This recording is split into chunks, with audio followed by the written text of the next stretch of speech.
Guys, hope everybody's doing well. Happy Easter weekend to everybody. Awesome day out there. Sunshine came out and a ton of energy. A lot of fun getting out on the practice field again. 5 days in and it's been awesome. Just getting around our players. They've learned a ton. We've learned a ton. Learn how to compete at the level that we want to. How to bring the right amount of energy out to practice and the expectations and. Guys are flying around, competing really hard, but I think having a tremendous amount of fun too, and learn how to grow and build together as a football team. So with that, I'll open it up to some questions here.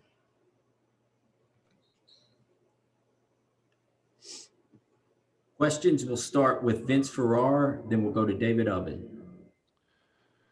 Josh, realized that playing the wide receiver position is more than just being fast, but who are some of the guys that you've been able to identify early on as being really speed guys and explosive guys that I'm sure you covered in this offense? Yeah, I think we're going to continue to develop and grow depth out there. Tillman's done a fantastic job of just being really purposeful in his work habits on the practice field. He's playing faster as he's getting more comfortable day 1 to day 5. Bayless has done a tremendous job. He's a really strong competitor, brings a great amount of leadership to that wide receiver group every day in the meeting rooms, and then that's transitioned onto the practice field as well. Jimmy Callaway's having a good spring, a good start here, a guy that's learning how to play with the technique and what we're asking him to do, getting better every day. But has the ability to extend the field and really make some plays down the field. And I would never use the word satisfied or completely happy with everything that's going on at any position when you're 5 days in the spring ball. But I like the purpose that those guys are practicing with. They're starting to gain trust in what we're doing and starting to play with a lot better technique, which will give them the ability to go win down the football field. They've created some big plays in the passing game. Josh, how do you view kind of Dane Davis's role, and why is he a guy early on that we're seeing get a lot of reps with guys at the front of the offensive line group? Yeah, it's just been rock solid since we've gotten here in the way that he competes, his attention to detail, and how he competes out on the practice field. Those guys get graded every day, and the rotation up front, practice 1 was based off of, how they graded out and everything that they were doing every day leading up to spring ball. Now you get graded every day in practice, and based on that kind of sets the rotation as far as whether you're playing with the 1s, 2s, or 3s for the day. These guys going to compete really hard. I think, up front we have some flexibility with some of the guys that can play left or play right. They've had some experience doing that. The biggest thing to me is just our players learning how to play snap to the echo of the whistle. There's a lot of different schemes you can use, but at the end of the day, it's about your effort. And we use the word attack here inside of our program, and our kids are learning to do that. He's a guy that's been really consistent in the way he plays from snap to whistle. Brent Hubbs and Blake Topmeyer. Yeah, Coach, with the besides just the attitude and everything, what have you physically learned about your football team through 5 practices? What do you know about your team physically that you didn't know 5 practices ago? Well, I'm going to start with not the physical side of it. I'm going to start with their attentiveness, their ability to be coached. They're willing to take that coaching and try to implement it into the game. Try not to make the same mistake twice. We called up practice today. They competed really hard, went into a 3rd and short situation down on the 3-yard line, get 2 downs to get the ball into the end zone, finish, compete. Nothing else matters.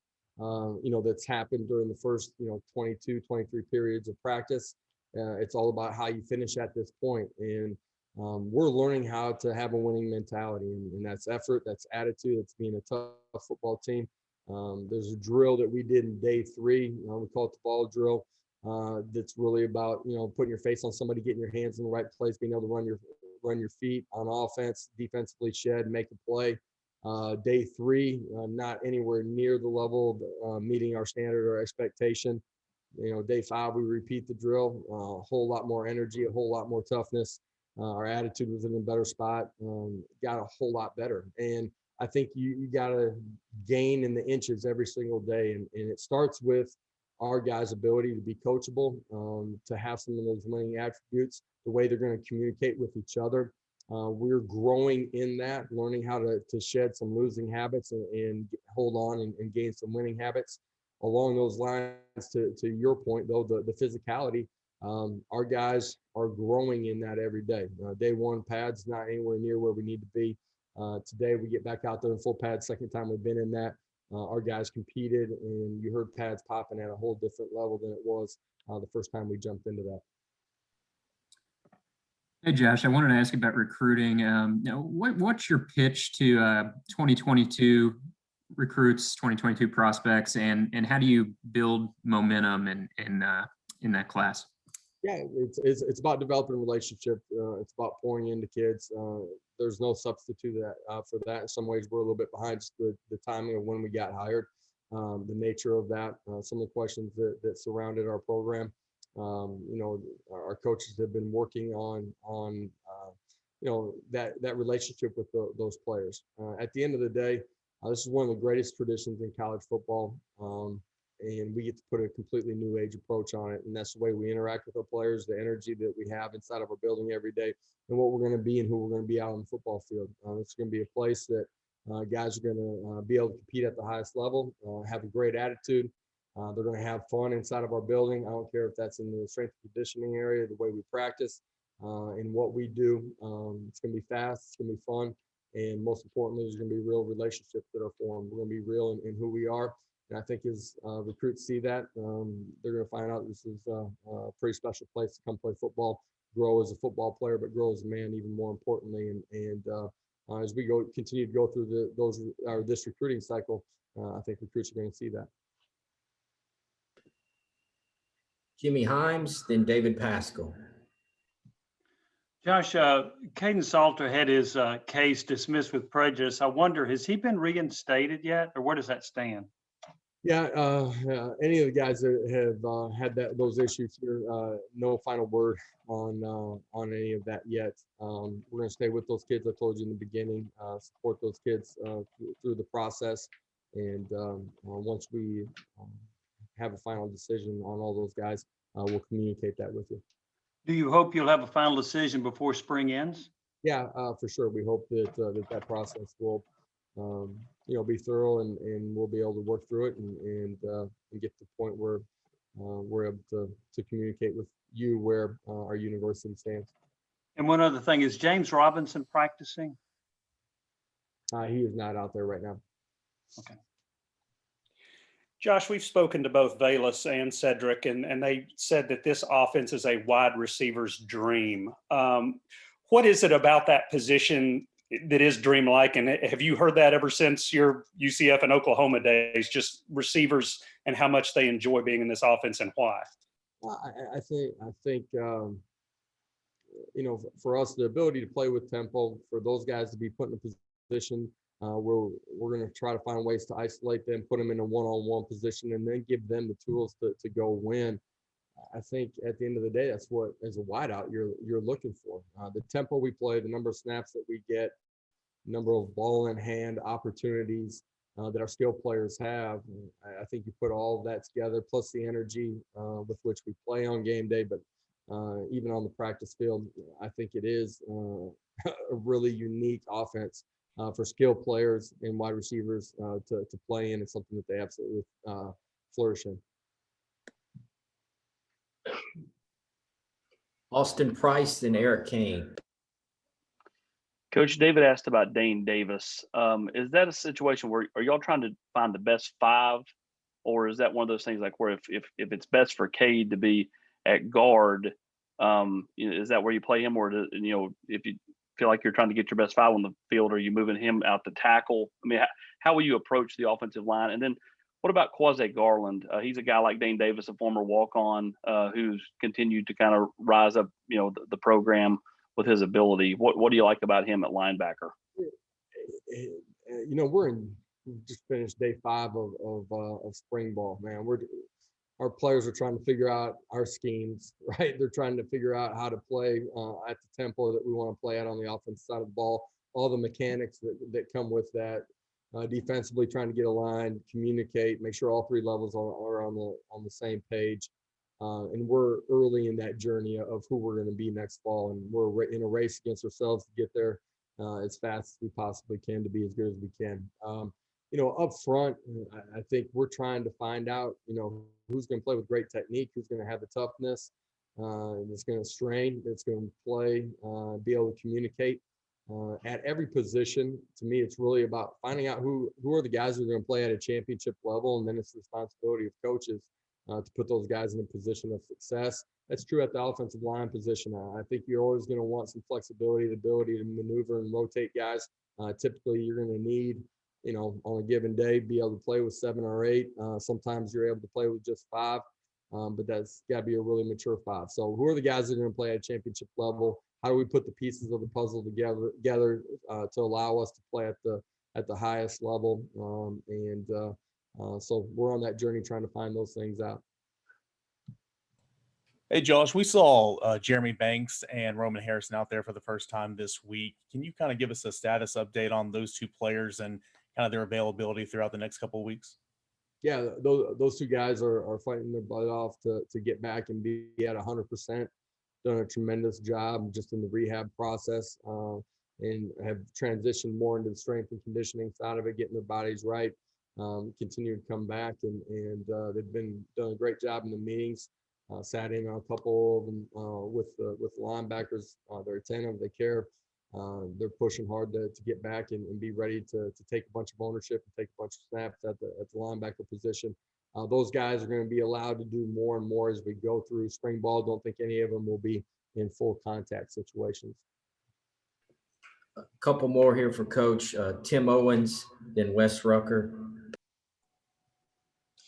Hey, Josh, a lot of moving parts and different personalities when you put together a coaching staff, and a lot of these guys haven't coached together in the past.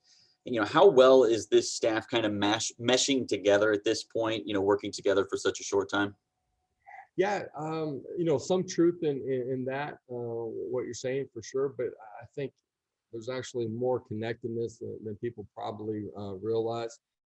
You got a group of guys that came with me from Orlando and have great trust in each other and in the process, and know the expectations and standard that I've set and how we're going to operate.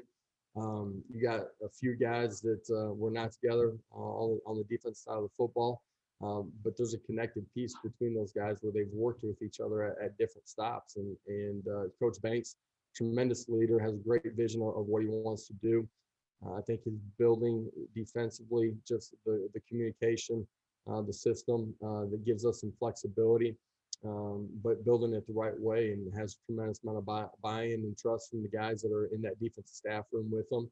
I think our players have fed off of the energy and chemistry from the staff as well, that everyone's in sync, communicating the same way, and their standards and expectations are clearly defined and are coaching in a positive way. Coach hard, hold our players' feet to the fire, hold them accountable. At the same time, we can go out and communicate in a way that's positive, that creates energy as well. And I think that's why the practice field has been the way that it has been.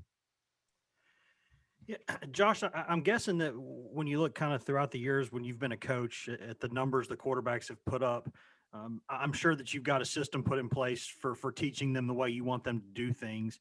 How are these guys in that process of sort of learning both the system and how quickly y'all want to play and the decision making and all that? Are they do they get lost at times, or how's that going? Lost, I would not say that they're lost. Are they perfect in their communication, decision making? No, don't expect them to be. They won't be perfect by the time we get to kick off next fall. You're never perfect in that journey. You can be a 12-year NFL Hall of Fame career guy, and you're still straining to get better in something every single day. Our guys are competing really hard. I think they've been phenomenal in the meeting room. Their attentiveness to the details, I think, has, in the sense of urgency within that, has really increased over the last 2-3 practices.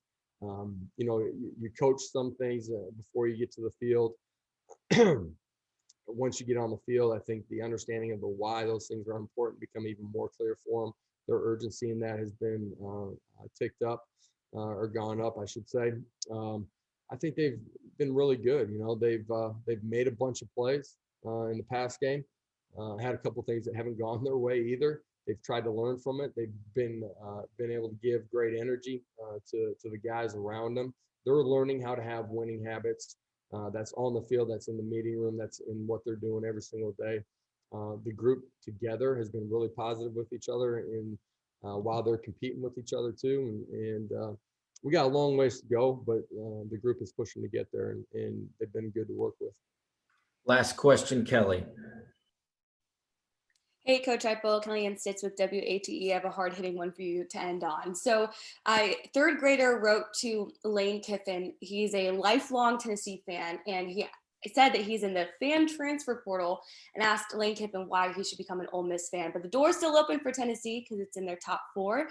What would your message be to Landon to keep him a Tennessee fan? One of the greatest traditions in college football, top 10 in the history of wins, top 10 in the history of NFL draft picks. The best is yet to come at Tennessee. Hop on, join along, have some fun. Let's go compete and go win. Thank y'all. Appreciate it. You guys have a great day.